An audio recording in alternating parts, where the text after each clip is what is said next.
Si Kristo ay hindi kailanman sinabi niya na ako ay Diyos.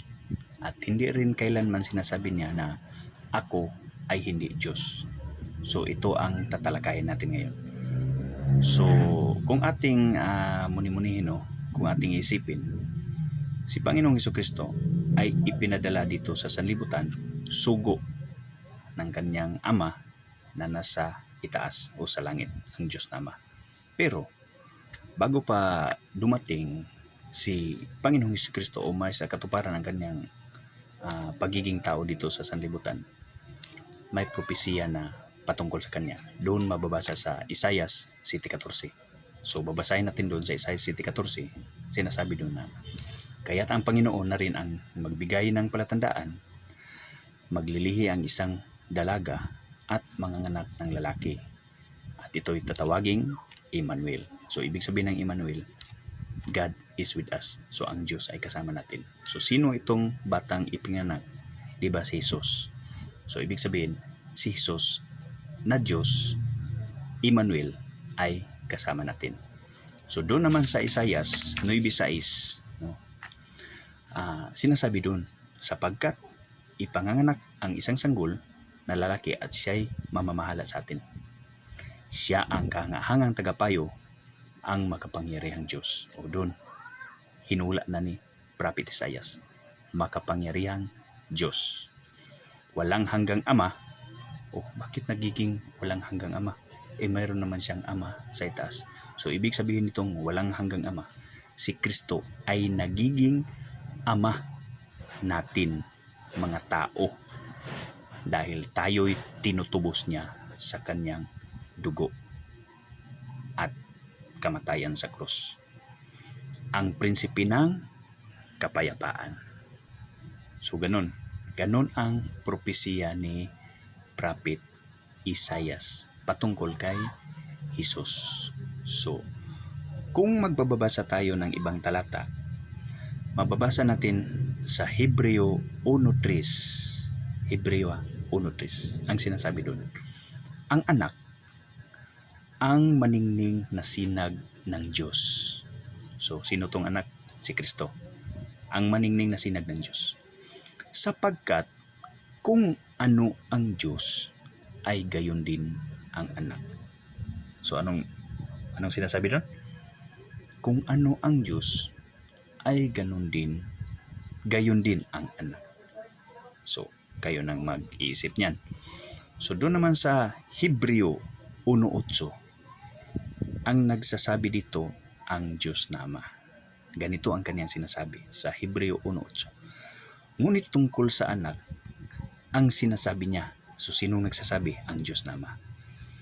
Ang iyong trono, O Diyos, ay magpakailan paman.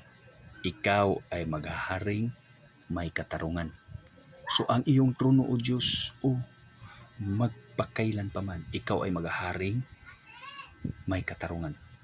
So ang Diyos na Ama ang nagsasalita patungkol sa kanyang anak na si Kristo. Sinasabi niya, ang iyong trono, O Diyos. So ibig sabihin, Diyos ang tawag ng Diyos na Ama kay Panginoong si Kristo. So ganon.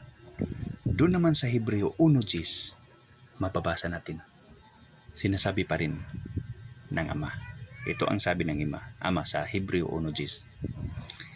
Sinasabi pa rin niya, ikaw, Panginoon, ang lumikha ng sangkalupaan, at ang iyong kamay ang gumawa ng sangkalangitan. So ang Diyos na Ama nagsasalita na ikaw, Kristo, ikaw ang lumikha ng sangkalupaan at ang iyong kamay ang gumawa ng sangkalangitan. So anong ibig sabihin nito?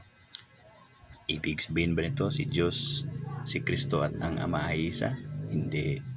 Ang ibig sabihin nito, katuwang siya sa paggawa ng mga gawaing material. Yun.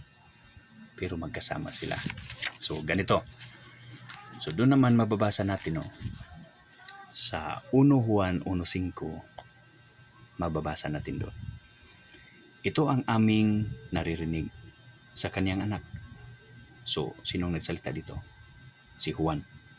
So, sinasabi niya, at ipinahahayag namin sa inyo. So, ipinahayag ng mga disipulo sa mga taong nakikinig. Ang Diyos ay ilaw at walang anumang kadiliman sa Kanya. So, anong sinasabi? Ang Diyos ay ilaw.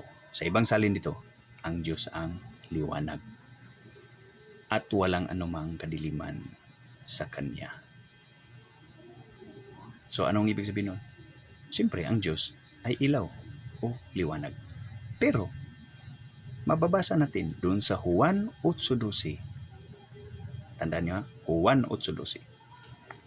Sinasabi doon, muling nagsalita si Jesus sa mga tao. Wika niya, ako ang ilaw ng sanlibutan. Ang sumusunod sa akin ay magkakaroon ng ilaw na nagbibigay buhay at di nalalakad sa kadiliman. So, sino ang nagsasalita? Si Jesus. Sinasabi niya, ako ang ilaw. Pero sinasabi nila doon ni Juan sa mga tao, ang Diyos ay ilaw. Klarong-klaro. Sige, tandaan niyo yan.